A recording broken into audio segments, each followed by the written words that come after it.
Everyone in Providence Flats laughed when the widow Anna bought the old Finch place. They called it the folly, the blight, the skeleton on the hill.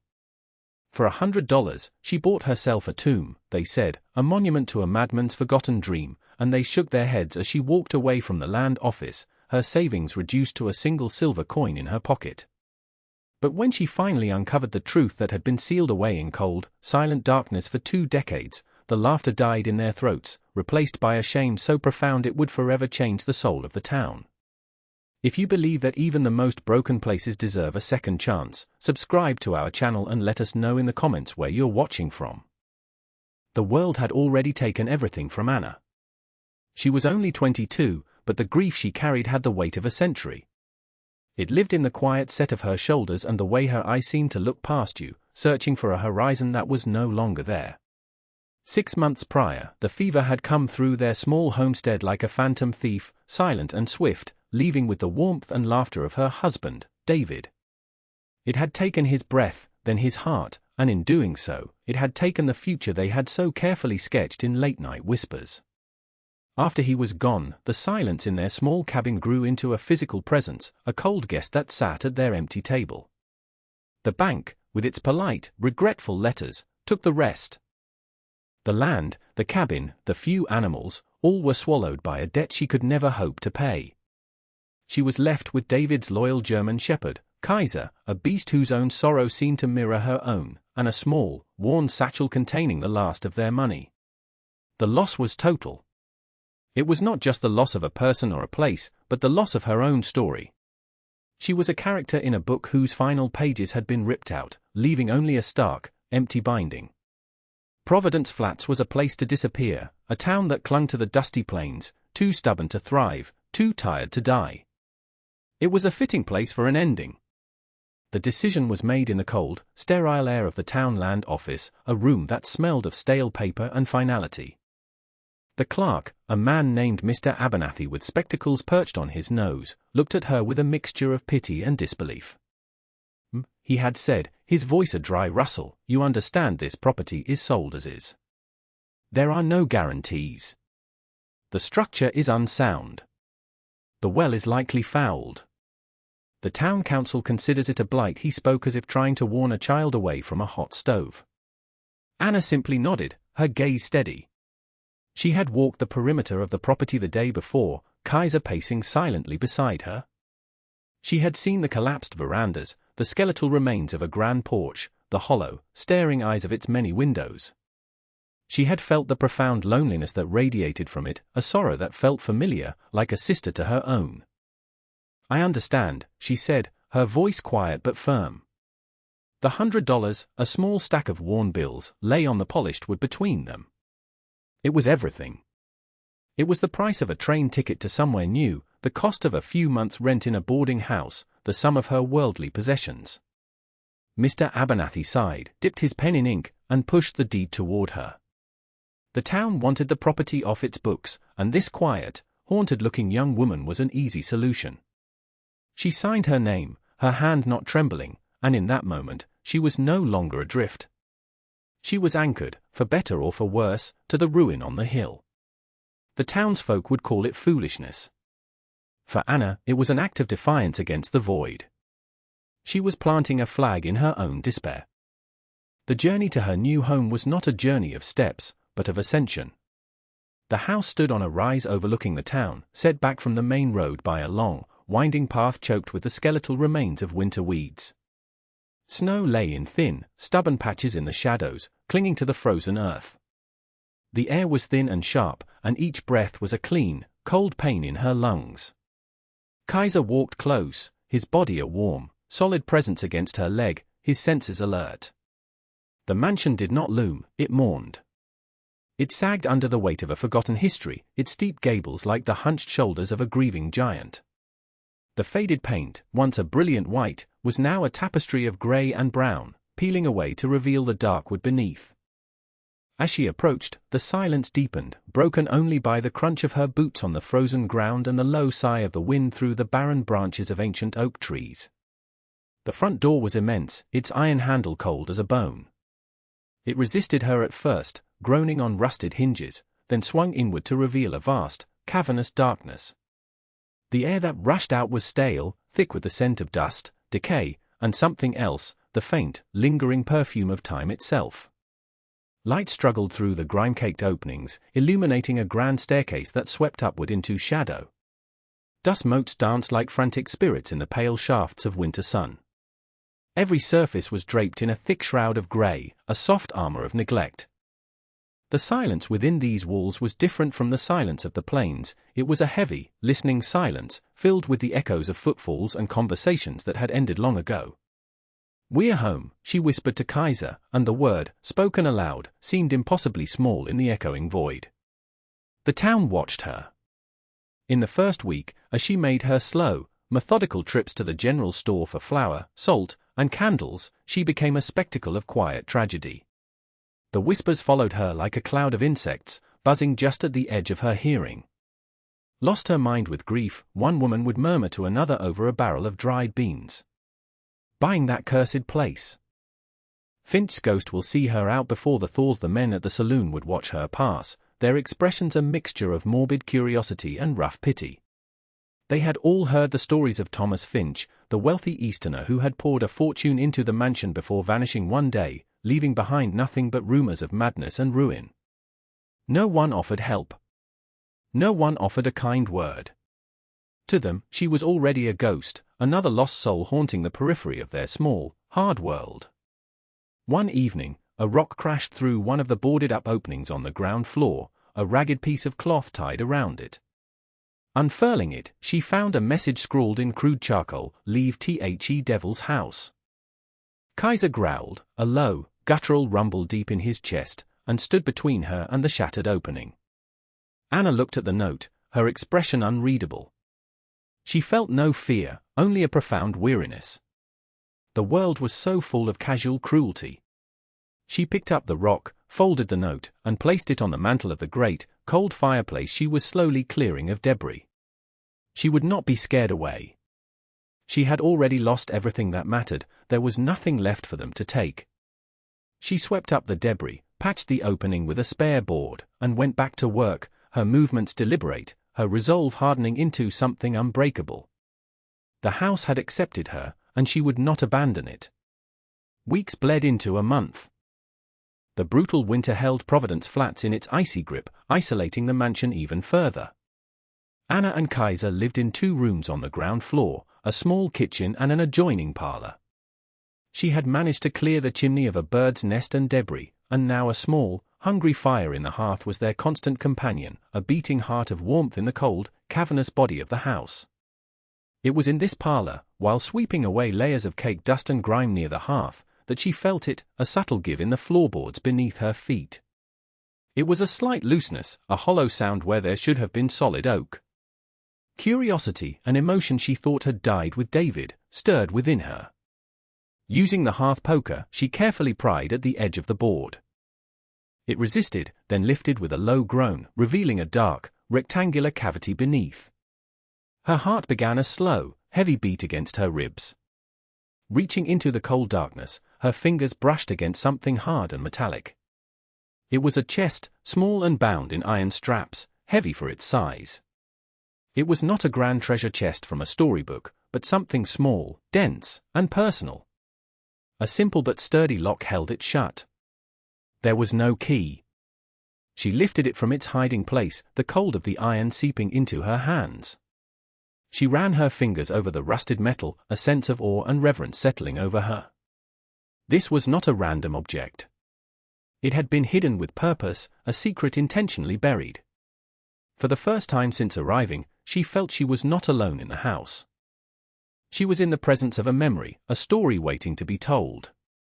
The mockery of the town, the cold, the loneliness, it all faded into the background, replaced by the silent, powerful mystery of the object she now held.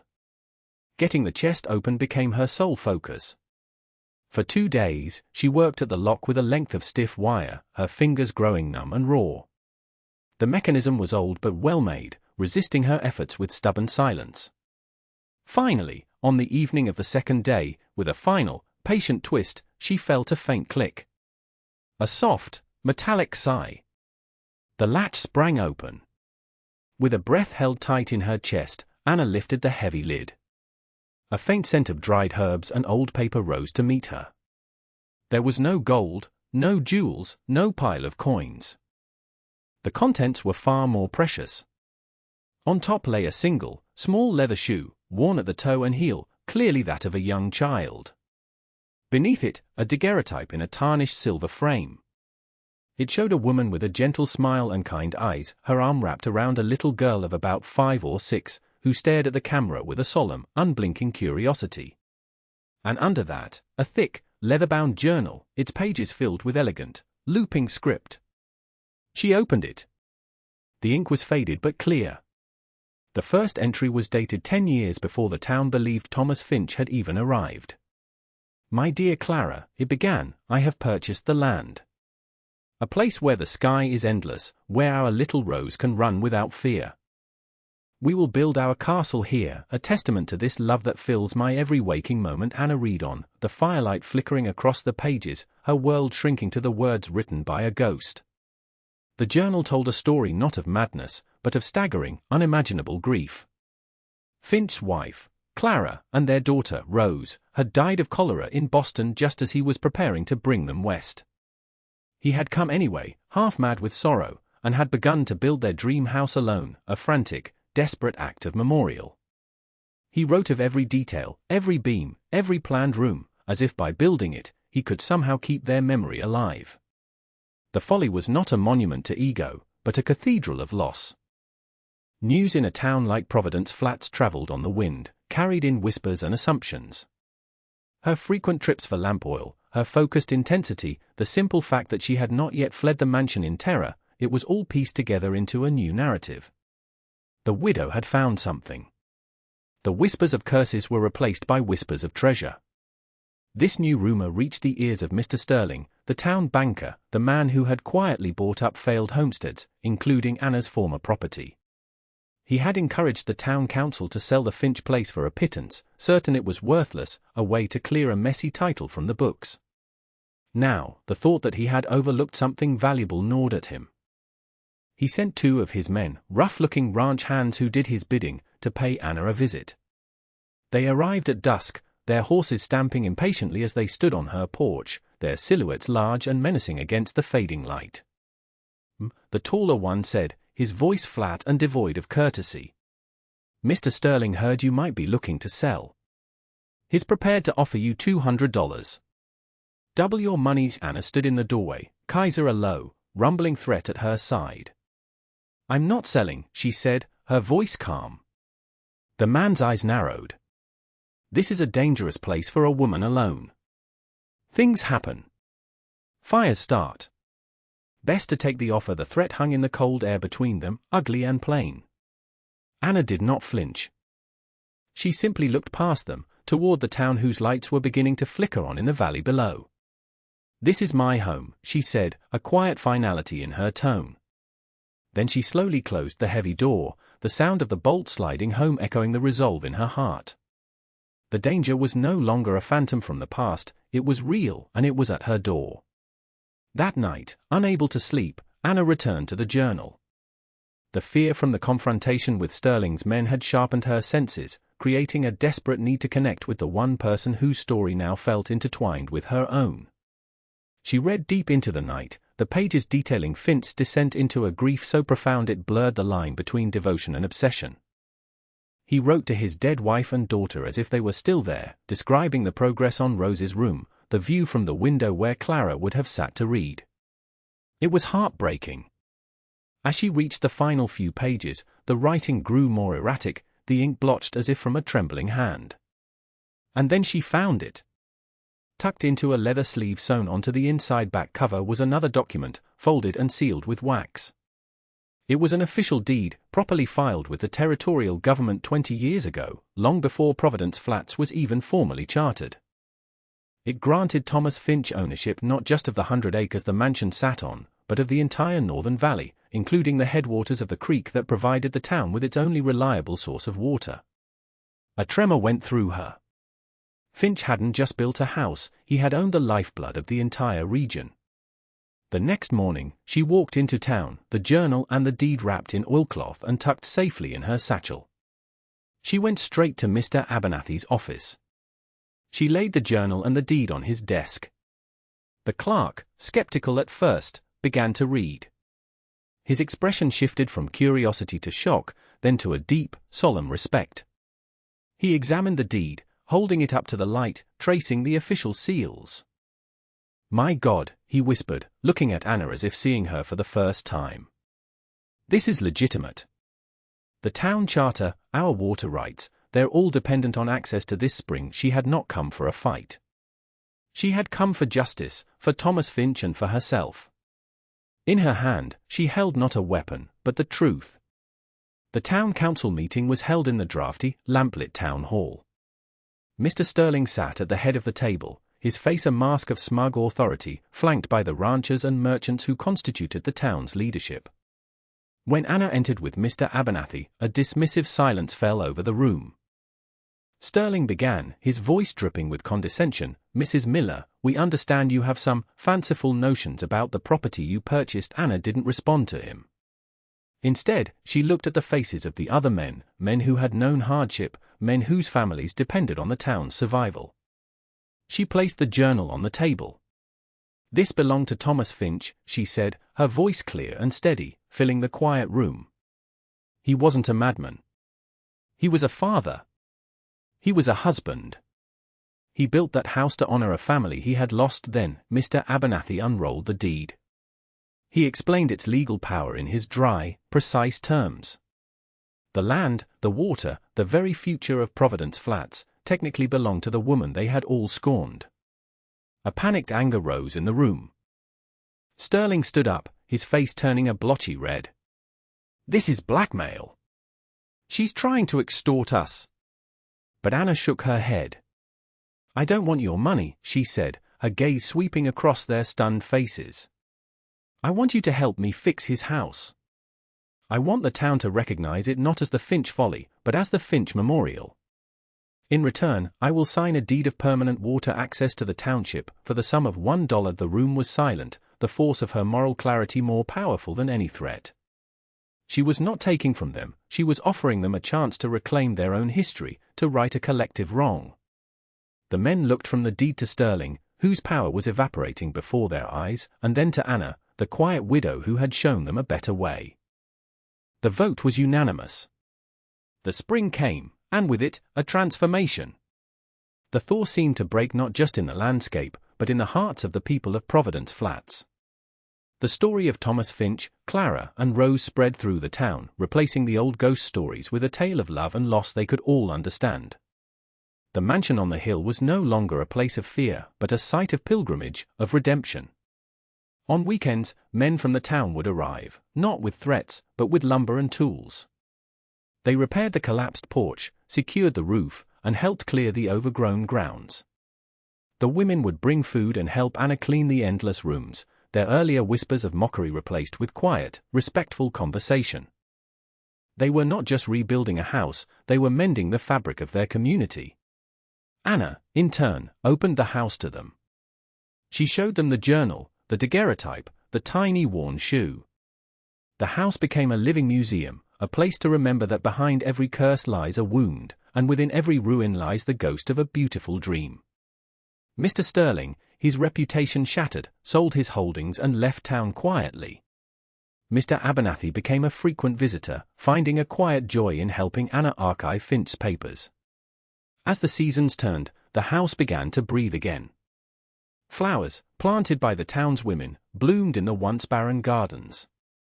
The sound of laughter, of children playing on the newly built veranda, replaced the mournful sigh of the wind. Anna had not found treasure in the house, she had found a purpose. She had given a ghost his story back, and in doing so, she had found her own. Standing on the porch one evening, Kaiser resting at her feet, she watched the sun set over the valley, the sky painted in hues of soft pink and gold. The mansion was no longer a tomb, but a sanctuary. And for the first time in a very long time, she felt the unmistakable, quiet, and profound peace of being home. If this story reminded you that hope can be found in the most unexpected places, please subscribe and share it with someone who needs to hear it. We'll see you in the next story.